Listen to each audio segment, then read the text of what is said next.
Hi guys, this is Atharva. Welcome to the new episode of TIB Tales Season 2. ह्या पॉडकास्टमध्ये इंद्रजित मोरेसोबत आपण बोलणार आहोत. इंद्रजित हा रायटर डिरेक्टर आहे भाडीपा आणि भाटुपाचा. तो ट्रॅव्हल ब्लॉगिंगसुद्धा करतो, तो त्याचे इलिस्ट्रेशनसुद्धा बनवतो, तो स्टिकर्स बनवून ते विकतो पण. तर एकंदरीत तो एक पॉलिमॅथ आहे. तर ह्या पॉडकास्टमध्ये आपण त्याचे कॉन्टेंटविषयी काय व्ह्यूज आहेत, त्याचे एकंदरीत त्याच्या जर्नीविषयी त्याचे काय म्हणणं आहे हे आपण बघूयात. So let's get into the podcast.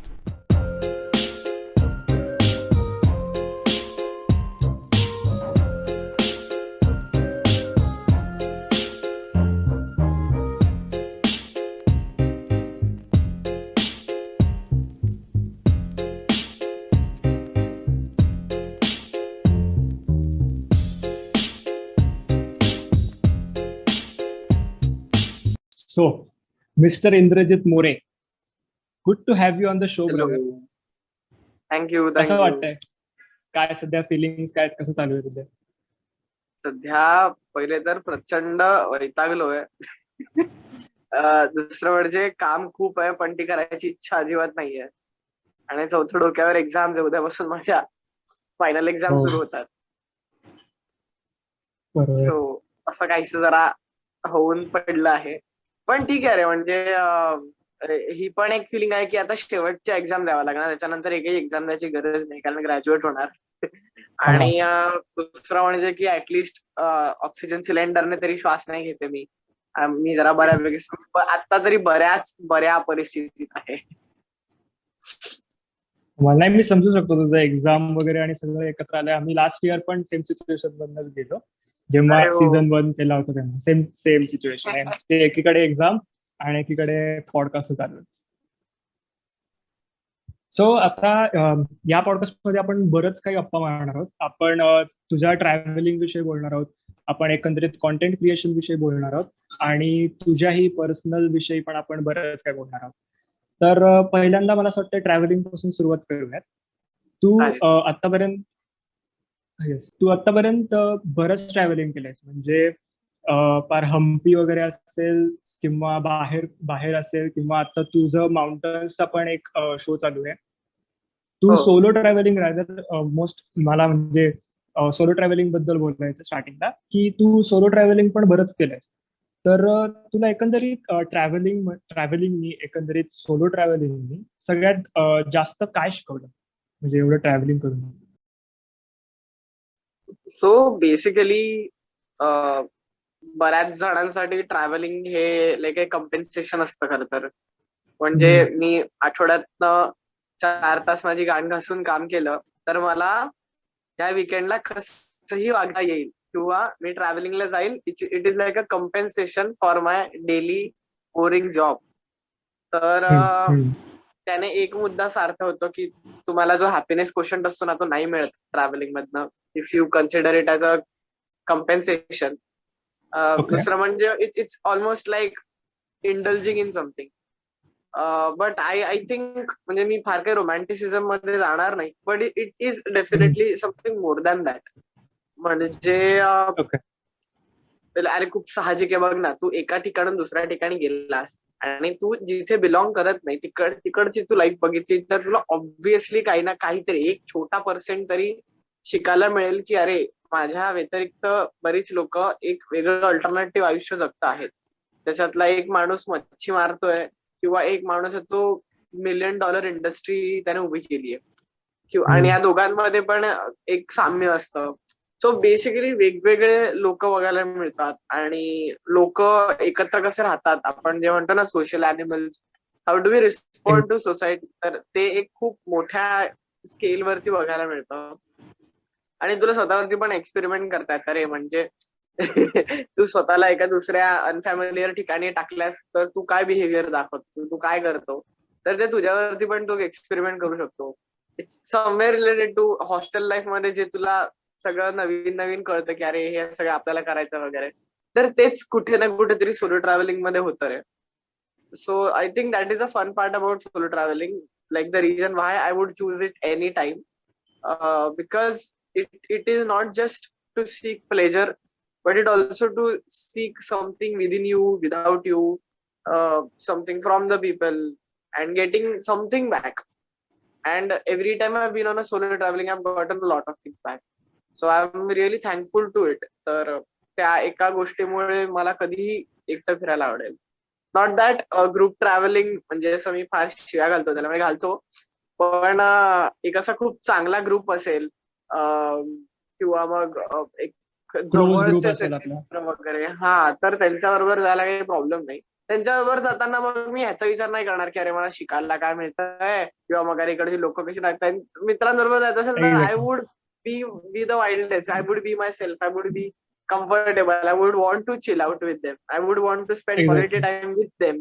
So दोघांचे अप्रोचेस वेगवेगळे आहेत खरं तर, आणि I don't Exactly. Blame any of it. नाही, नक्कीच. म्हणजे बरोबर, तू मगाशी पण जे म्हटलं होतास की आपण एका ठिकाणावर दुसऱ्या एकदम वेगळ्याच कल्चरमध्ये जातो. कारण की इथे आपण आपल्या स्वतःच्याच एका बबलमध्ये असतो की आपल्याला हे करायचं, आपल्याला ते करायचं, आपण असे विचार करतो, आपण तसे विचार करतो, रादर दॅन की आपल्याला ह्याच्या पलीकडे काय आहे हे कधी आपल्याला अनुभवता नाही आलं. पण ते वेकेशन मध्ये किंवा ट्रॅव्हलिंग मध्ये एका आपण दुसऱ्या ठिकाणी गेलो तर ते आपल्याला दिसतं की अरे ठीक आहे, लोक असे पण विचार करतात.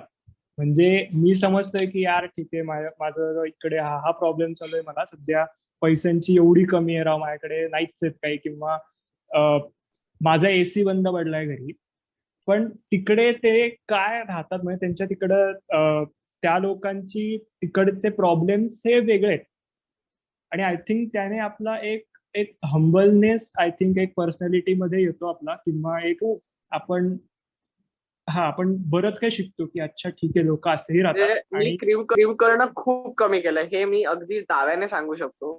मी छोट्या छोट्या गोष्टींबद्दल रडारड आता कितकी कमी केली, आणि आय एम लाईक व्हेरी, हा ठीक आहे, चालेल, ओके. अतिशय ऍडजस्टिंग, म्हणजे आता मला तू कुठेही टाकलंस तरी मी हा चल जाएगा असं होऊ नये माझं तसं. की असं नाहीये की आता हेच पाहिजे किंवा असंच हवं वगैरे. तुझ्यामध्ये पर्सनॅलिटी ट्रेट्स मध्ये काय बदल झाला सोलो ट्रॅव्हलिंग? हा खूप मोठा बदल मी म्हणू शकेन. कारण अरे ते आधी असं असायचं ना की अरे यार हे पाणी कसं पिणार आपण, किंवा मग इथे इथे कसं जाणार वगैरे, तर ते आता काही राहिलंच नाहीये बेसिकली. म्हणजे एक निर्लज्ज झालो. आणि बेसिक म्हणजे की तेच रे, की तू जगाला पाठीवर तू एकटा फिरत असशील ना, तर तू स्वतःबरोबर इतका कम्फर्टेबल होतो की मग तुला इतर कोणत्या गोष्टीशी केअर करणं वाटतच नाही. की the time you are comfortable with yourself, की मी जसा आहे तसा मी माझ्यामध्ये कम्फर्टेबल आहे, मला अजून काही वेगळं बनायची गरज नाहीये. हे मी आता खरं तर खूप इझिली सांगू शकतो, पण ते खरं तर खूप कठीण असतं. म्हणजे जे जे आता त्या सिच्युएशनची डील करत असतील, किंवा मलाही बऱ्याच ठिकाणी आय कांट से की मी पूर्णपणे ट्रॅव्हलिंगमुळे अगदी असा फ्री सोल आणि वगैरे असं काही झालंय. बट एका पॉइंट पर्यंत तरी ती फिलिंग येते की you know who you are, you know yourself a little bit exactly. more better by self travel. Introspection. हा. आणि असं काही नाही की तुम्हाला फक्त फिरूनच असं जमेल वगैरे. तुम्ही बऱ्याच गोष्टी तुमच्या तुम्हाला जशा साधतील तशा कराव्यात किंवा नाही कराव्यात, तो तुमचा कॉल आहे खरं तर. But I choose travelling. तुला आता सोलो ट्रॅव्हलिंग मध्ये आलो तर आपण सगळ्याच गोष्टी आपल्याला स्वतः करायच्या आहेत. तर तुला कधी मेंटल ब्रेकडाऊन वगैरे झाला असं कधी वाटलं काय, लाईक अ ट्रिप मध्ये वगैरे? Insecurity, mental breakdown. प्रॅक्टिकल कोणत्याही गोष्टीमुळे मेंटल ब्रेकडाऊन नाही झालाय. आणि मला म्हणजे आता if I think of it की ट्रॅव्हलिंग मध्ये तर खरं तर झालाच नाही कधी. Or maybe I am doing it the wrong way. पण ह्या इथे ह्या घरात वगैरे इकडे अशा आजूबाजूच्या ठिकाणी फॅमिलियल प्लेसेस मध्ये I had that crisis. But I म्हणजे मला फार आठवत नाही. म्हणजे झाला जरी असेल तरी I won't call it a breakdown. It was just like a anxiety किंवा nervousness for regarding a place or regarding what this place is, how this world is, and where I am standing. So ते एक होतच ना की अरे यार आपण काहीच नाही करत आहोत यार, हे काय करता इकडचे भारी माणसं. एक्झॅक्टली. तू कोणत्या तरी माणसाला भेटतोस आणि म्हणतो की हा माणूस युएसए ला शिकायचा आणि तो आता सोडून आला आणि तो छत्तीसगड मध्ये एक डॉक्टर आहे. आणि मग तुला असं वाटतं की अरे तू काय करतोय आयुष्यात, काय म्हणजे तू फक्त ट्रॅव्हलिंगचे व्हिडिओ बनवतो, ह्या ठिकाणी जातो, इथे राहतो, हे करतो, पण मग काय पुढे काय? तर ते तरी येतं रे. आणि बरोबर. आता तर राईट. येणं साहजिकच आहे, कारण सगळं आपल्या डोळ्यासमोर दिसतं सोशल मीडियावर. आणि म्हणजे ते कितपत खरं असतं का खोटं असतं माहित नाही. पण ते हे पण होतं ना, की अरे यार लोक इतकं काय काय भारी भारी करताय. So I also have to do something crazy so that I would be accepted. So तो तो पार्ट एकदा दोनदा बऱ्यापैकी येतो. तर सो या म्हणजे तो ती एक प्रोसेस आहे ऍक्च्युली एका ठिकाणी जाण्याची. आधी खूप यायचा, आता कमी येतो. पुढे येईल का, येईल जास्त येईल कमी येईल माहित नाही. But you also have to introspect within yourself की अरे तू कुठे माती खातोयस, किंवा तू आज काय शिकलास, किंवा तू एक्झॅक्टली. आज काय फिक्स केलंस. तर ते थोडं माती खाणं, शिकणं, फिक्स करणं ते चालूच आहे आणि ते राहील चालू आता आय थिंक. आणि आय थिंक एक सेन्स ऑफ कॉन्फिडन्स पण येत असेल स्वतःबद्दलचा. कारण की आपल्याला आपले आता लिमिट्स माहिती आहेत आणि आपला टॉलरन्स पण माहितीये की आपण कुठल्या हो. गोष्टी करू शकतो, कुठल्या नाही करू शकत. आणि आय थिंक म्हणजे आता हे माझ्या बाबतीत रे की आय डोंट नो की कॉन्फिडन्स मी किती भारी आहे आणि मी किती किती नाही. कमाल माणूस आहे ह्याच्यातनं येत नाही कदाचित कॉन्फिडन्स. कॉन्फिडन्स ह्याच्यातनं येतो जेव्हा आपल्याला कळतं की आपण किती मोठे मंद आहोत आणि किती माती खाण्याचं प्रमाण आपल्याकडे आहे. ही गोष्ट जेव्हा हम्म. आपल्याला कळते तेव्हा आपण स्वतःबद्दल कॉन्फिडंट होतो की हा मला हे जमणार आहे, हे नाही जमणार आहे. So I think that is the point where you get confidence in its truest self and not any illusion. I think आपण सोलो ट्रॅव्हलिंग मध्ये जेव्हा आपण सेल्फ इंट्रोस्पेक्शन होतं, जसं तू पण म्हटलं की स्वतःला एक आपण ओळखतो त्याच्यामध्ये. तर आय थिंक जेव्हा आपल्याला आपले पॉझिटिव्ह निगेटिव्ह डायरेक्ट जेव्हा समोर येतात ना, अच्छा ठीक आहे आपण हे करतोय, हे नाही करत आहे, हे चुकीचं करतोय. तर आय थिंक तेही जेव्हा समजलं तर तोही एक वेगळा कॉन्फिडन्स स्वतःबद्दलचा येऊ शकतो की ओके मी हे हो. करू शकतो.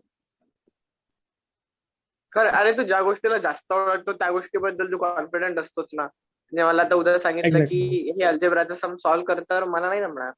पण मला कोणी जर सांगितलं की अरे मला ह्या सिच्युएशनचं चित्र काढून दाखवतं, नाही मी आरामात करून दाखवेन. So it's all like it's a basic thing where you know like if there something you know you are confident about. It same goes with exactly. the relationship with yourself. The more you know yourself, the more you are confident, and the more you are humble. Actually, it goes very parallelly. Confidence and humility, it goes hand in hand. I wouldn't say that I have both of it, or maybe even if I do, I have it in the right amount. But it does.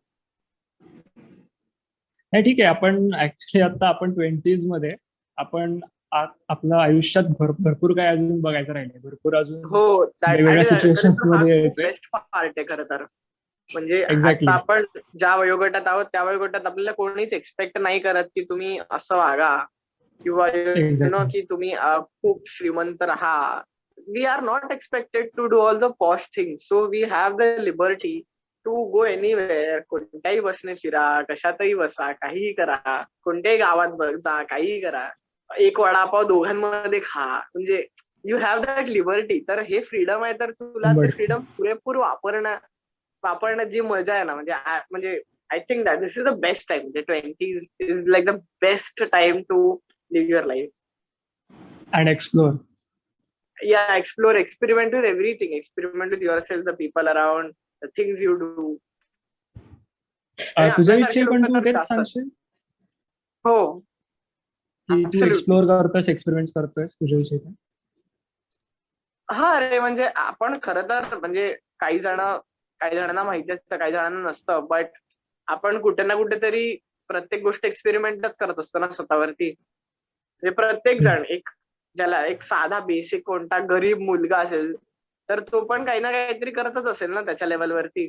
आपण माहितीये, कारण आपण आपलं तेवढं शिक्षण झालंय किंवा बाबा आपण शहरातल्या एका प्रिव्हिलेज्ड का म्हणता येईना एका मिडल क्लास ह्याच्यात येतो, जिथे आपल्याला अर्ध्या गोष्टी माहिती असतात, अर्ध्या गोष्टी नसतात माहिती. तर आपण आहोत त्या ट्रायल अँड एररच्या फेज मध्ये.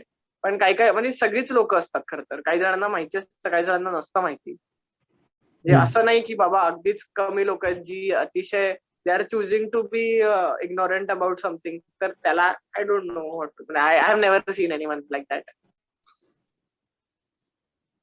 येस. नाही, पण ह्या 20sच्या पार्ट मध्ये आपण पुढे एक सेक्शन मध्ये ते येणारच आहोत आपण. पण आता मला सांग, तू बऱ्याच मोठमोठ्या व्यक्तींसोबत काम करतोय जे ऑलरेडी एस्टॅब्लिश आहेत युट्यूबवरती ॲज अ कॉन्टेंट क्रिएटर म्हणून वगैरे. पण तू त्यांची जर्नी आता गेले 2-4 वर्ष बघितली आहेस सलग. तर तुला काय वाटतं की त्यांनी त्यांच्या पूर्ण करिअरमध्ये त्यांनी कुठल्या गोष्टी बरोबर केल्या, कुठल्या गोष्टी चुकीच्या केल्या, ज्यामुळे ते आता ह्या पोझिशनवरती पोहोचू शकले? ओ शिट, ऍक्च्युली हे मला माहिती असतं तर मी पण त्यांच्या पोझिशनला असतो. The clear reason that I am here is I don't know. But तू त्यांच्याकडून अनालाइज बऱ्याच, केलाय पण कधी? हो खूप केलंय, अनालाइज केलंय, but in in in in in the sense of what I want to get from it.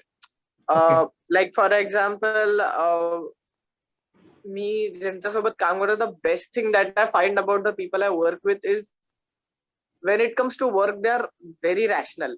आपण ओके. म्हणजे मी असं नाही म्हणते की you don't have passion for your job, but त्याच्याशी लग्न करणं कितपत बरोबर आहे माहिती नाही मला. म्हणजे it has to be treated like a job. It is not something that तुम्ही तुमच्या संसारावर पाणी घालून तुमचे 2 वेळचे जेवण न करता तुम्ही ते करणं वगैरे. I mean that is fine if you that's what you want to do. But I really feel that a lot of people I work with are very rational about it. ते प्रॅक्टिकल आहेत.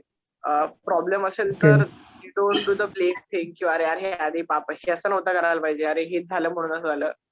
पहिलं काय problem असेल ना, let's solve this first. So I guess, आणि okay. आत्ताच्या जगात जिथे इतकं अनसर्टनिटी आहे, you can't be married to your ideas. You simply cannot stick to something and call it your identity. It shouldn't be your identity. Monotonous नसलं monotonous पाहिजे. किंवा एक कोणती तरी गोष्ट जिला तुम्ही चिकटले आहात आणि त्याला तुम्ही स्वतःची आयडेंटिटी बनवली, शक्यच नाही. तुम्ही ओके. एक गोष्ट तुम्हाला नाही आयडेंटिफाय करू शकत. म्हणजे आपण माणूस म्हणून इतके डायनामिक आहोत की एक गोष्ट आपल्याला कशी आयडेंटिफाय करेल. तर ती कोणत्या गोष्टीला आयडेंटिटी बनू न देणं यासाठी एकच कारण आहे की तुम्ही जे काही करतात त्याला एक रॅशनल अप्रोच ठेवा, ऑब्जेक्टिव्ह अप्रोच ठेवा. हा इमोशनल न होता त्यावरती काम करा. आय गेस मी आत्ता हे माझं ओपिनियन आहे, पण ते कदाचित पुढे बदलेल, नाही बदलणार. पण हा मुद्दा तर आहेच. म्हणजे हे मला खूप शिकायला मिळतं की लाईक बेसिक मधलं बेसिक काम असेल किंवा मोठ्यातलं मोठं काम असेल तर ते काम म्हणून बघूया त्याच्याकडे, नथिंग मोर नथिंग लेस. ते एक आहे कन्सिस्टन्सी. मला खूप शिकायला मिळाली की अरे आम्ही एक मोठा चित्रपट केला, चला आता पुढच्या 2 वर्ष आता काही करायला नको, त्या चित्रपटाच्या त्याच्यानंतर काहीतरी करू. नाही, असं काही नाही. म्हणजे आमचं ऑफिसमध्ये, तू आता भाडीपाच्या ऑफिसला येशील ना, तर अर्धी लोक आहेत ती स्क्रिप्ट लिहायला बसलेली असतात. अर्धी लोक ती एक स्क्रिप्ट लिहून झाली आहे, त्याचं शूटिंग चालू असतं, त्या शूटला गेलेली असतात. अर्धी लोक आहेत ती एका स्क्रिप्टचं शूटचं झालं तर त्याचं एडिटिंग घेऊन आलेली असतात आणि ती एडिटिंग करत असतात. सो असं काहीच होत नाही की आता आपण हे मोठं प्रोजेक्ट करूयात आणि मग ते झालं की जरा टाइमपास करूयात, असं काही नाही. एक प्रोजेक्ट झालंच, दुसऱ्या दिवशी सुट्टी झाल्यानंतर दुसऱ्या दिवशी अरे झालं ना प्रोजेक्ट, मग आता कसली रायटर्स रूम आहे, अरे नाही आता नवीन स्क्रिप्ट आली ना, मग त्याच्यावरती काम करायचं. म्हटलं की शिट. तर ते एक मला फार आवडतं. You are consistent about it. आणि ती कन्सिस्टन्सी येते एका पॉइंट नंतर, म्हणजे एक्सपिरियन्स नंतरच. माझ्यामध्ये तर आता नाहीये, कारण म्हणजे आपलं again we are in 20s, we are still figuring it out. So you won't have that consistency until you know this is what you have to do.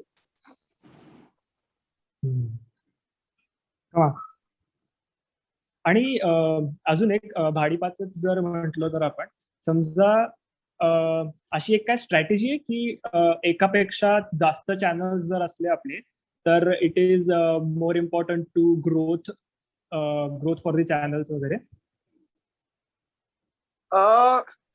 मला खरंच माहिती नाही असं आहे का नाही, कारण if you are talking on technical terms मला खरंच माहिती नाही असं होतं का नाही. But it's always good that you diversify.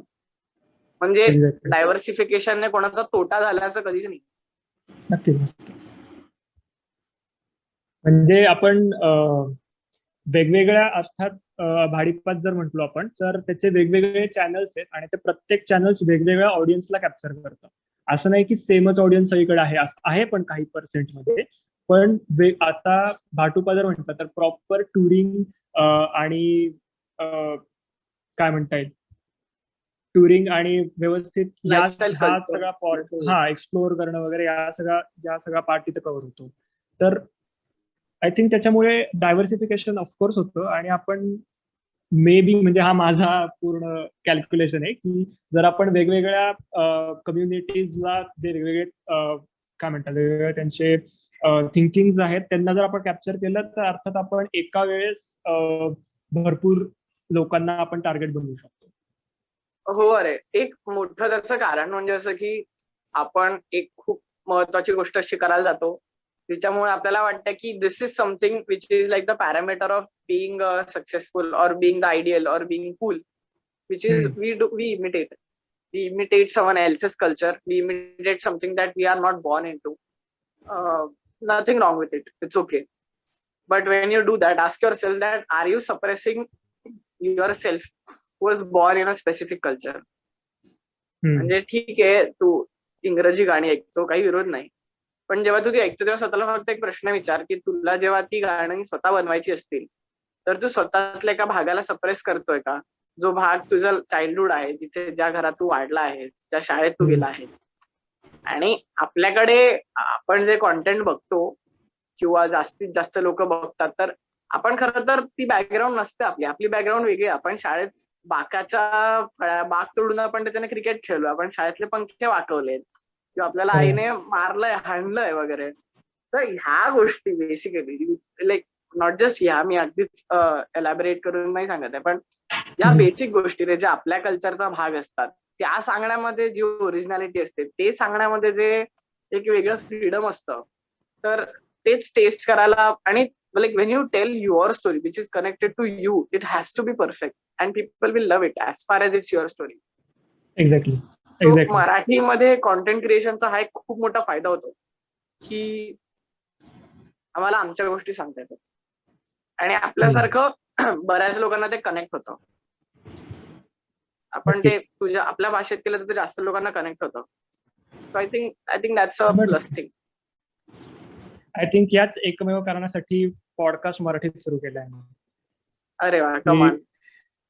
मला तुला तेच विचारायचं आहे की आता आपण जी नवीन जनरेशन येते कॉन्टेंट क्रिएशन मध्ये, तर ती थोडा वेगळा विचार करते का? तुला वाटतं की जे आधी एक 5-7 वर्षांपूर्वी जे आता ज्यांनी युट्यूब सुरू केलं, त्यांच्या कम्पॅरेटिव्हली आत्ताची जी जनरेशन आहे 18 to 20s मध्ये वगैरे, तर हे जरा खूप वेगळा विचार करतात का कॉन्टेंट क्रिएशन मध्ये? हो, कारण की इनएव्हिटेबल आहे ते. एक्झॅक्टली. आणि तुला वाटतं थोडं येस, बोल नाही, सांग ना तू. कारण मला असं वाटतं की आधीपर्यंत आपण जो कॉन्टेंट बघायचो, तो एक आपण क्रिएट केलेला कॉन्टेंट आहे, की ऍज इन स्केचेस असतील किंवा काही एक बसून पॉडकास्ट असेल आधीच्या काळातला, तर तो आहे. पण आत्ताच्या काळात ब्लॉगिंगमुळे आपण तो पर्सनल आणलाय कॉन्टेंट. म्हणजे मी काय फील करतो किंवा मला माझी लाईफस्टाईल काय, हाच कॉन्टेंट एक झालाय आता. आणि अर्थात याच्यामध्ये दुसरा पण एक पार्ट आहे की डँक ऑडियन्स.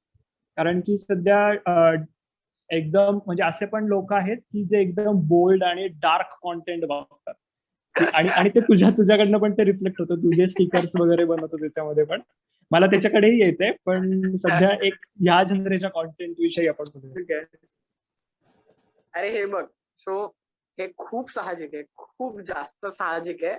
कारण तू आता बघ ना, दर 5 ते 10 वर्षांनी अख्खा ट्रेंड बदलतो. मी 5 ते 10 वर्ष पण खूप मोठा आकडा सांगतोय. 5 वर्ष आधी लोक जे कॉन्टेंट बनवायची किंवा लोक जे कॉन्टेंट कंझ्युम करायची, त्यात ऑब्व्हियसली नाही करणार. आणि हे कॉन्टेंट जे आता चालू आहे, पुढच्या 5 वर्षात नसेल. खरं तर 100% नसणार आहे. पण आपल्या हातात आहे की नाही मला माहित नाही, किंवा ते ऍटलिस्ट मी कितपत क्रेडिबल आहे ते सांगायला की हे बरोबर आहे आणि हा मूर्खपणा आहे. तर ते मला सांगणं मी कितपत क्रेडिबल आहे ते मला माहिती नाही. आता मला पर्सनली ब्लॉग्स बघायला अजिबात नाही आवडत. मी नाही बघत okay. Blogs.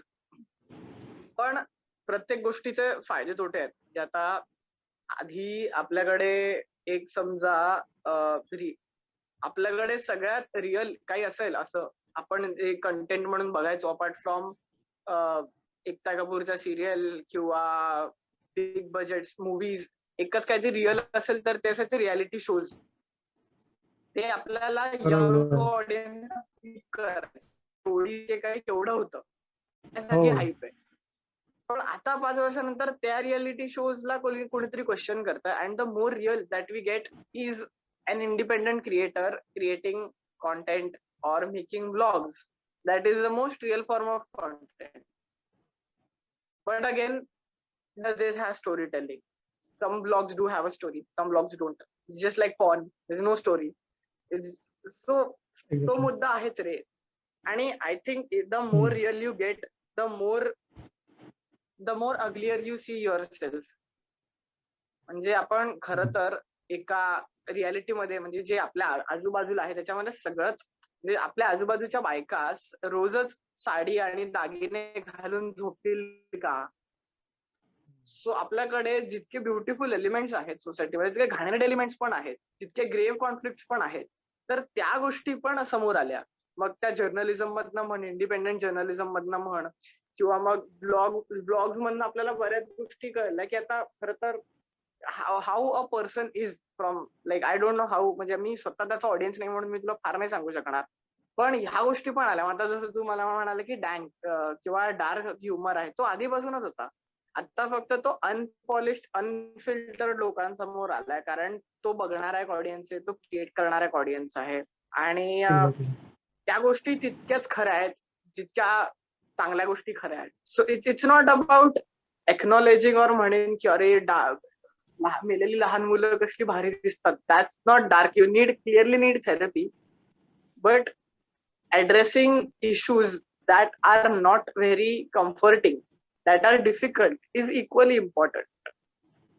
And it's okay at a point to create humor out of it. I mean, I don't know. एकदा डँकचा अर्थ जरा लोकांना समजावून सांगशील की नक्की काय? डँक म्हणजे बेसिकली अरे dank is a pop word for dark. Dark म्हणजे समथिंग दॅट तुम्ही शाळेत जोक मारलं की म्हणायचं अरे हे असं नसतं बोलायचं वगैरे. पण ठीक आहे ना. हे बघ आता मी तुला माझ्याकडनं तुला उत्तर जर का अपेक्षित असेल तर ते अजिबात अनबायस्ड नसेल. मी अतिशय डार्क मीम्स फॉलो करतो. सो माझ्याकडची उत्तर तू फार काही क्रेडिबली घेऊ नकोस. मला विचारलं तर मला बघायला ते फार आवडतं. मी त्याचा फार चांगला मला आवडत as an audience. I do that. It's fine. I don't know it's fine or not. Do I need therapy? But I am that person who enjoys dark content at a point. I don't get grossed out by it. But again, एका point पर्यंत म्हणजे आता आहे मी तसा, पुढे असेल का नाही किंवा आधी नव्हतो तर ते ट्रेंड बदलत जातात वगैरे असेल का. पण मी तुला अतिशय ऑब्जेक्टिव्ह उत्तर नाही देऊ शकणार याचं. नाही ठीक आहे त्याच्यात काय इट्स ओके. आपल्याला पर्सनलच आन्सर झाला एवढं काही नाही. आणि मला वाटतं पर्सनली की डँकचा म्हणजे डँक मीम्सचा वगैरे अर्थ की हा ऑफेन्सिव्ह ह्युमर आहे. की म्हणजे काही लोकांना हा ऑफेंड पण करू शकतो पण काही लोकांना हा फनी पण ह्युमर पण वाटू शकतो. It is both. म्हणजे क्लीन कॉमेडी नाही मिळणार. What is the reality. This is where you get to know yourself the most. If I am being offended, I am holding a bias towards that subject. If I am not being offended, it's clear that I'm not sticking my personal identity to anything else. म्हणजे मला माझ्या आयुष्यात अम्बिशन्स नसतील, मला माझ्या आयुष्यात काही कामं नसतील तर मी कोणत्या तरी एक्सटर्नल गोष्टीला घेईन आणि म्हणेल की ही माझी आयडेंटिटी आहे. I identify myself as exist XYZ काहीतरी असं सांगेन की आय एम दिस.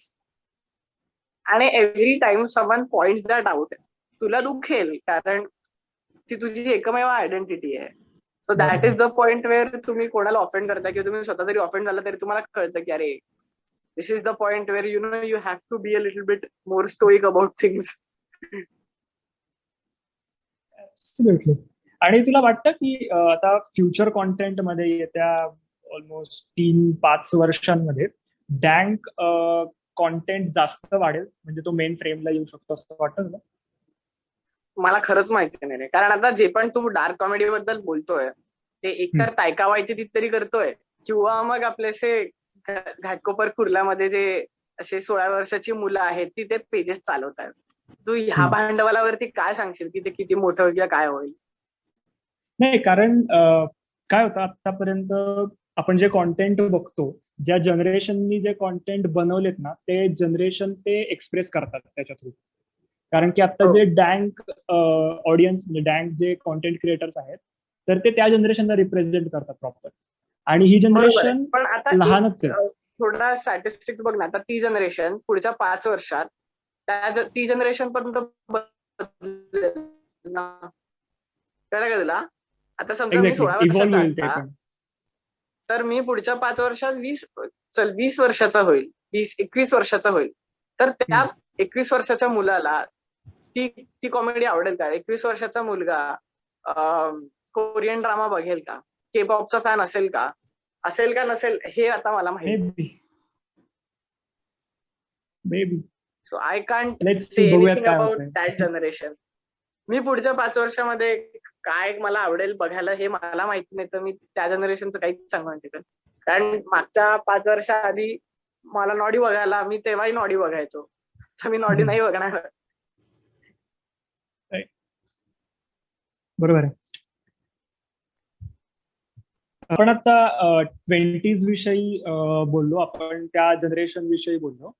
तर ती जनरेशन कुठे तुला अशी अनकॉन्फिडंट किंवा कन्फ्युज्ड अशी वाटते, टॉकिंग अबाउट देअर करिअर, की जेव्हा आता, कारण माझे जे जनरेशन आहे किंवा आपली जी जनरेशन आहे ती थोडीफार डायसी वाटते करिअर बद्दल, की अरे आपल्याला काय करायचं हे आपल्याला आता क्लिअर हवं. ती अशी प्रेशर घेते आणि मग त्याच्यामध्ये काही आहे असं तुला वाटतं, की प्रेशर घेऊन काम हो. करते वगैरे? म्हणजे मी त्या ह्याच्यातला आहे. मला वाटतं प्रेशर. मी कन्फ्युज आहे. So I think it is. पण त्याचा एक भाग असा की I am expected to be confuse. म्हणजे आता मला ह्या पॉइंटला कोणी विचारलं की पुढच्या 10 वर्षात ह्या देशाच्या जीडीपीला, या देशामध्ये अनएम्प्लॉयमेंट किती आहे आणि या देशाला गव्हर्नन्स कसं आहे, यावरून तुम्हाला सांग की या 10 वर्षात तू स्वतःला कुठे बघतो. तुम्ही खरंच नाही सांगू शकणार की मी स्वतःला कुठे बघतो. सध्याची सिच्युएशन बघता तर नाहीच सांगू शकत. तर it's absolutely okay to not have a structured plan की मला पुढच्या 10 वर्षात ही नोकरी हवी आहे, अनलेस यू आर कॉर्पोरेट, जो मी नाहीये. आणि आपल्या ह्याच्यामध्ये तो आता ट्रेंड सुरू झाला की अरे 9 to 5 जॉब, कॉर्पोरेट वगैरे. काही जण ते एन्जॉय करतात, काही जण नाही करत. पण जे लोक ते एन्जॉय नाही करत, they are obviously going against the flow, against the convention. अशा अनकन्व्हेन्शनल गोष्टी करशील तेव्हा ह्या गोष्टी येणं साहजिक आहे रे. म्हणजे either you have a secured job or you worry about something and make a way. मग पुढच्या काही वर्षामध्ये there will be 20-year-olds who don't have to worry about being an actor or worry about starting their own startup.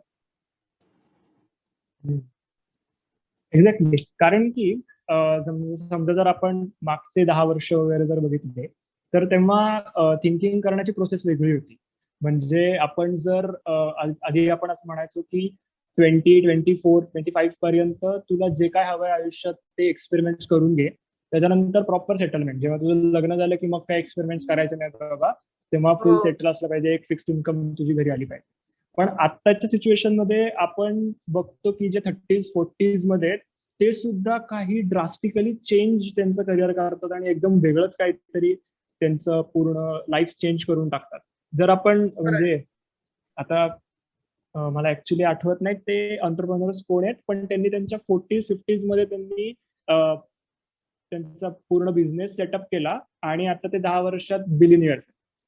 बघ ना. पण अरे ही किती सुंदर गोष्ट आहे की तुला एक्झॅक्टली आत्ताची सोसायटी हे फ्रीडम देते की तू चूज कर बाबा. तू 40शीतला आहेस तरी, म्हणजे मी नाही सांगणार की आता ही सोसायटी खूप भारी आहे वगैरे, but at least today you are having little bit of freedom to choose that I am a 40-year-old and I want to do something else than this. So this freedom that you get, like आता एका 40शीतल्या माणसाला वाटतं एका 20शीतल्या माणसासमोर out of a sudden तू इतके सारे ऑप्शन दिलेस तर त्याला 100% वाटणार की अरे मी हे करू का, मी हे करू का, मी हे करू. माझ्या समोर आता तू एका याच्यात बिर्याणी ठेवली का, याच्यात फॉन्ड्यू ठेवलंय का, याच्यात क्रोसॉन ठेवलंय का, याच्यात काय भाजी पोळी ठेवली का, याच्यात वरण भात तूप ठेवलं, तर मला ऑब्व्हियसली हे वाटेल की मी एक्झॅक्टली काय करू. एक्झॅक्टली. सो ऑप्शन्स इट बरेच ऑल्सो कम, या मेकिंग अ चॉईस. आहेत. If you're free, then you आणि have to make a choice to how you want to be free, I think. हा, आणि आय थिंक आता जे आपण बोललो की 20s, आपण आपल्या आईची जी लोक आहेत ती सध्या करिअरला घेऊन फार डायसी आहेत किंवा फार प्रेशर घेतात, तर त्यांच्यासाठी ही फार मोटिवेशनल थिंग आहे की ठीक आहे, आता आपल्याला कळत नाही काय करायचं आयुष्यात, तर let's try out something, let's learn, की आपण जे येतंय हातात, काम येतंय ते करत राहायचं. आणि जेव्हा आपल्याला कळेल की okay, this is something I want to do in my life, then कधी पण आपण करू शकतो ते. हो, आय मीन मला या गोष्टीची खूप हेल्प झाली आहे. कारण मला एका पॉइंट मध्ये बरीच लोक म्हणायचे की your jack of all but master of none. म्हणजे हा जो ना की यार युअर स्टेपिंग, बरेच जण हे मला म्हणा की यार your jack of all but एक काहीतरी जो फिक्स नाहीये. अरे your stepping on 18 stones at a time वगैरे, पडशीर वगैरे, असं बरेच जण. आणि असे मोठी थोरली मंडळी असतात ना, ते म्हणायचे. म्हणजे आता असं हे नाही की यार आधी लोक असं म्हणायचं, आता मी ओव्हरकम केलं, मोटिवेशन वगैरे नाही देते, पण हे मला खूप वर्क झालंय की it's okay to be jack of all and master of none at a point where you find that one thing and you ultimately do. I haven't found it, but I have utter faith and utter belief in myself and the people who love me that I will find that sometime. Absolutely. कमाल. नक्कीच. आपण आता तुझ्या तुझ्या तुझ्या स्वतःच्या कामावरती येऊयात. तुझे इलिस्ट्रेशन्स वगैरे जे बनवतात ते बनवतो, जसं आधी म्हटलं मी तसं, तू ते प्रॉपर डार्क आणि बोल्ड असतात, तर त्या मागचा थॉट काय आहे तुझा? अरे असं नको बोलू रे, सगळेच डार्क आणि बोल्ड नसतात, काही असे होलसम पण असतात. एक्झॅक्टली. पण मला अरे नाही, मोस्टली मला मला दोन्ही त्याच्याविषयी करायला, मी दोन्हींचा आवडेल. मला होलसम कॉन्टेंट पण तितकाच आवडतो जेवढा डार्क आवडतो. आणि I okay. Love to have this freedom of posting one very wholesome cute content and posting very extremely dark. या दोन्ही गोष्टी मला माझ्या फीडवरती टाकता येतात. ह्या गोष्टीबद्दल मला फार त्याचं भूषण वाटतं. सो या, आय एन्जॉय इट. म्हणजे मला म्हणजे आय दोन्ही थिंक तू कॉन्टेंट बघायला आवडतात, तर ते मला क्रिएट करायला आवडतात. It's as simple as that. You love what you like, you make what you love to see. yes, exactly. And you became ultimately what you see and what you watch. Yeah, you do. It's okay with everyone. You perceive something, and what you perceive, you become that. What you think, you Exactly. become that. Exactly. So तो एक मुद्दा आहेच ना. आणि not art is not suppose to be nice, goody goody, wholesome every time. Art is supposed to be disturbing also. And if it is Exactly. not disturbing, you're watching the wrong art. Art is something ki you express something in whatever you want to be. Yeah, It is just the exactly. expression. And even if it is disturbing, disturb or disgust is a human emotion. It has to be conveyed. Exactly. नक्कीच. मला तुला तुझ्याविषयी विचारायचं आहे अजून एक, की तू तुझं future कसं प्लॅन करतोयस? लाईक तू ह्या स्टिकर्स मधून पण किंवा युट्यूब मधून पण तू एक स्वतःचा तुझा वेगळा ब्रँड वगैरे बनवायच्या विचारात आहेस, की कसं आहे, काय म्हणजे एक्झॅक्टली? मला खरंच माहिती, म्हणजे मला हे सांगताना भीती पण वाटते, पण मला खरंच माहिती. पण सो असं फिक्स नाहीये रे खरं तर, की मला आता हे असं करायचं तसं करायचं. Stickers is just a temporary thing started to connect to people. लोकांसोबत कनेक्ट करायला, त्यांच्यासोबत एक म्हणजे फक्त एक इंस्टाग्राम वरची फॉलोअर आणि क्रिएटर हा डायनामिक न ठेवता, a community of people who like art, as basic as that. मग फक्त स्टिकर्स नाही, I am just started off with stickers. But मी आता बऱ्याच इतर गोष्टी बनवतो, जसं की आता लाईक फॉर एक्झाम्पल झीन आहे, लाईक मला म्हणतात झीन, it's like a mini comic book. तर ते बनवा, किंवा मग प्रिंट टी शर्ट किंवा ह्या अशा सगळ्या गोष्टी, तर त्या खूप बेसिक आहेत खरं तर. It's just to just to keep myself in practice of making digital art, making illustrations, तर त्याची प्रॅक्टिस आहे. त्यासोबत लिखाणाची कामं चालू असतात, त्यासोबत युट्यूब चालू आहे. बट ह्या सगळ्या गोष्टींना तू बॉइल डाऊन केलं तर basic thing is telling stories, story telling. And I think I want to be connected, stick to the idea of telling stories. So it doesn't matter that in what medium you say. And for me, it is always good that I am being able to express it in multiple mediums. तो मला लिखाणाचा वैताग आला तर मी काही वर्ष चित्र काढेन, मला त्याचा वैताग आला तर काही वर्ष I would make films. So I have that freedom. And living in cities or त्या काही गोष्टीमुळे I don't have to worry about my basic necessities. So त्या गोष्टीमध्ये मला ते मी आहे त्या प्रिव्हिलेज मध्ये. So I think I have the luxury of not having a plan. And I am thankful for it. म्हणजे माझी किती पण फाटत जरी असली की मला माहिती नाहीये की माझे मित्र पुढे जाऊन एवढे श्रीमंत होतील आणि मी कुठे असेल का असेल. मला जितकी त्याची भीती वाटते तितकं मला त्याचा ग्रॅटिट्यूड पण वाटतो की at least I can afford to not have a plan. There are people who can't afford. There are people who have to have a plan, otherwise they won't be able to survive. नाही, नक्कीच. आणि समजा म्हणजे आपलं आता आपण परत त्याच विषयावरती होतोय की आपण 20s मध्ये आपणच जर फिक्स असू एका प्लॅन बद्दल की okay I want to do this, त्याच्यामध्ये न करण्यात म्हणजे त्याच्यामध्ये काही चुकीचं असं काही नाहीये. पण आय थिंक मग तुम्ही कुठेतरी वेगळ्या गोष्टी आयुष्यात एक्सप्लोर नाही करू शकणार की ज्या पण आहेत. आणि अरे बघ ना, आता तू तुझ्या आपल्या 20s मध्ये आपल्यासाठी विचार कर ना, किती गोष्टी किती लवकर बदलतायत. एक्झॅक्टली. आणि तू तुझ्या 20s मध्ये ठरव की मला पुढच्या आयुष्यामध्ये हेच करायचं आहे, आणि तुझ्या 30s मध्ये ती गोष्ट बदलली, तू माणूस म्हणून बदललास, तर तुला ते किती कठीण जाईल हे स्वतःला ऍडमिट करायला की आता मला हे नाही करायचं. एक्झॅक्टली. आणि माणूस म्हणून पण चेंज. आणि आपण जर आता ऍक्च्युली माझं हे बुक माझ्याकडनं बोलतोय, तू युवल नोआ हरारेची 21 लेसन्स फॉर 21st सेंचुरी बघितलंय, ऐकलंय, पाहिलंय बुक?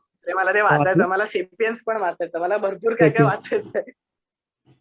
कमाल बुक आहे, नक्की वाचतो. म्हणजे मी सेपियन्स नाही वाचलं अजून, पण मी 21 लेसन्स वाचलेलं आहे, थोडंसं वाचलं स्टार्टिंगला. तर इट्स डिफरंट. लाईक म्हणजे तो माणूस 2050 बद्दल बोलतोय की तेव्हा फक्त एआय असणार आहे आयुष्यामध्ये, रोबोट्स असणार आहेत आयुष्यामध्ये, आणि जे आपण आता जे ह्युमन वर्क जे करतोय आता, from art to medical, doctors पर्यंत, ही सगळे एआय नी कामं होणार आहे. म्हणजे त्यासाठी ह्युमन लागणारच नाही. आणि त्या 2050 मध्ये आपण असणार आहोत.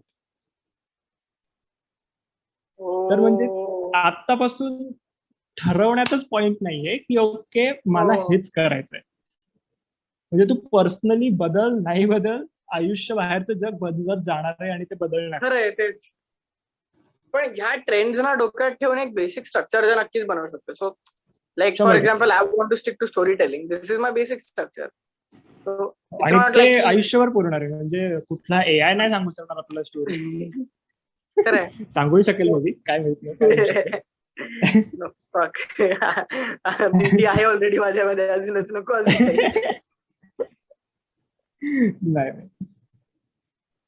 ठीक आहे, पण बघू, लेट्स सी. अजून बरीच वर्ष आहेत, आपण त्या दृष्टीने पण बघूयात. पण नक्की ते बुक नक्की वाचशील आणि मला सांगशील असं वाटतंय.